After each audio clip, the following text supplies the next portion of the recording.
Selamat malam semua, saya Debbie Puspita. Saya akan mempresentasikan laporan keuangan PT Tirta Amatla Bottling di kuis 13 ini. Yang pertama, laporan keuangan yang disusun dengan basis kelangsungan usaha, yang artinya laporan keuangan tersebut disusun dengan membuat penilaian spesifik atas kemampuan entitas untuk mempertahankan kelangsungan usahanya. Nah, di sini kelangsungan usahanya yaitu standar tentang hal-hal untuk mempertahankan kelangsungan usahanya, yaitu hal-hal yang dipertimbangkan dan pengungkapannya yang akan dibuat dalam hubungannya dengan kelangsungan usaha tersebut. Nah, selain itu, auditor di sini menentukan serta mempertimbangkan apakah manajemen tersebut telah melakukan suatu penilaian awal atas kemampuan entitas tersebut untuk mempertahankan kelangsungan usahanya.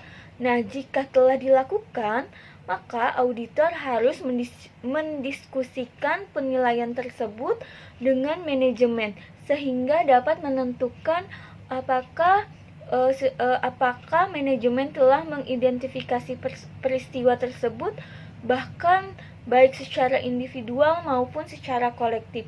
Nah, di sini peristiwa apa saja sih yang dilakukan oleh auditor sehingga dapat menghilangkan keraguan yang signifikan.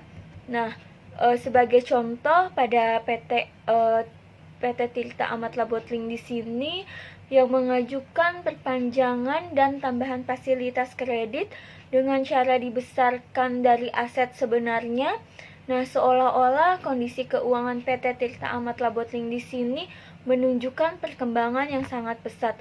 Nah, dan akhirnya pada PT Tirta Amatla Bottling di sini dia mendapatkan perolehan pinjaman atau perpanjangan pada fasilitas kredit yaitu sebesar 1,17 triliun pada tahun 2015. Nah, oleh karena itu cara mengaudit di sini apa sih yang ada keraguan apa sih untuk kelangsungan usahanya?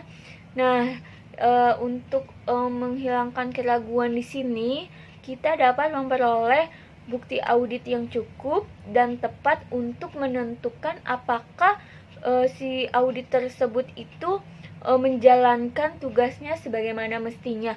Nah, di sini suatu ketidakpastian material melalui pelaksanaan prosedur audit pada tambahan, sehingga prosedur tersebut mencakup evaluasi rencana manajemen atas tindakannya di masa depan yang berkaitan dengan penilaian kelangsungan usaha entitas tersebut. Nah, evaluasi keandalan data yang melandasi penyusunan di sini yaitu perakiraan arus kas, analisis atau perkiraan tersebut meminta representasi tertulis dari manajemen. Nah, ketika laporan keuangan telah disusun dengan menggunakan basis kelangsungan usaha yang tidak tepat, sebagai contoh yang pertama yaitu di sini membahas tentang kerugian operasi atau defisit modal yang terus berulang dan jumlah yang signifikan. Yang kedua yaitu ketidakmampuan perusahaan dalam memenuhi hampir seluruh kewajibannya.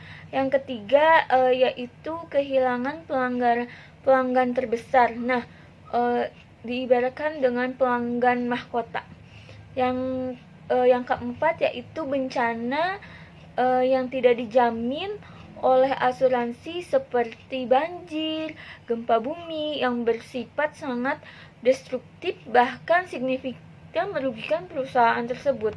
Yang kelima yaitu masalah ketenaga kerjaan yang sangat serius.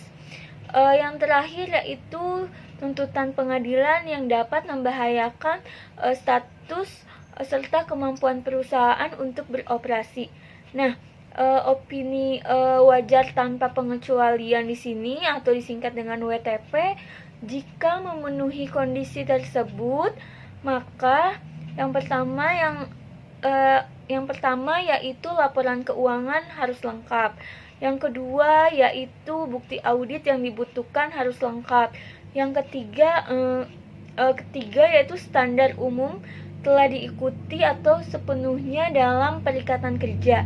Yang keempat yaitu laporan keuangan disajikan sesuai dengan prinsip akuntansi yang berlaku dan konsisten. Yang terakhir yaitu tidak terdapat ketidakpastian yang cukup berarti mengenai perkembangan di masa depan. Nah, di sini jika seorang klien tidak mau diberikan opininya, maka dilakukan seorang akuntan publik di sini dengan tetap memberikan pengertian akan pentingnya opini kepada klien, dikarenakan opini laporan keuangan sangatlah berguna bagi pengambilan keputusan ekonomi dengan diterapkannya opini dan mencegah suatu entitas untuk menghadapi kebangkrutan perusahaan atau likuidasi. Sekian presentasi kuis 13 saya. Terima kasih.